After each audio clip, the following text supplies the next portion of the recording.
বাবা, আমার সব বন্ধুদের কাছে বাইক আছে, কিন্তু আমি এই ভাঙা সাইকেল আর কতদিন চালাবো? আমাকে তাড়াতাড়ি বাইক কিনে দাও, না হলে আমি বাড়ি ছেড়ে চলে যাব। বাবা হিসাবে আমাকে খুব কলঙ্কিত মনে হচ্ছে। ছেলেকে আজ পর্যন্ত ভালো কিছু কিনে দিতে পারি, কৃষি কাজ করে তো তেমন টাকাও পাই না। স্যার, এই বাইকটির দাম কত? এটা তো অনেক দামি বাইক, তোদের মতো গরিবরা এটি কিনতে পারবি না। যা, ভাগ এখান থেকে। চেয়ারম্যান স্যার, আপনি কি আমাকে এখানে কুলির কাজ দেবেন?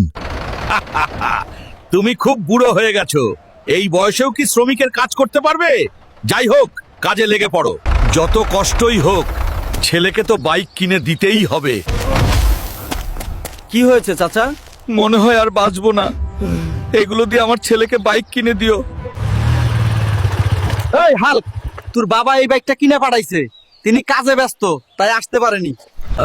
বাইক চালানো যে কত আরাম, বাবা যে কেন আগে বাইকটা কিনে দেয় নাই। এই হাল্ক, তুই বাইক চালাচ্ছিস আর ওইদিকে তোর বাবা কাজ করতে গিয়ে হঠাৎ স্ট্রোক করে মারা গেছে। বাবা, তুমি ফিরে আসো, আমার বাইক লাগবে না, আর কোনোদিন কিছু চাইবো না। বন্ধুরা, তোমরা যদি মা বাবাকে ভালোবাসো তাহলে আমার ভিডিওতে লাইক করে দাও আর সাবস্ক্রাইব করে দাও।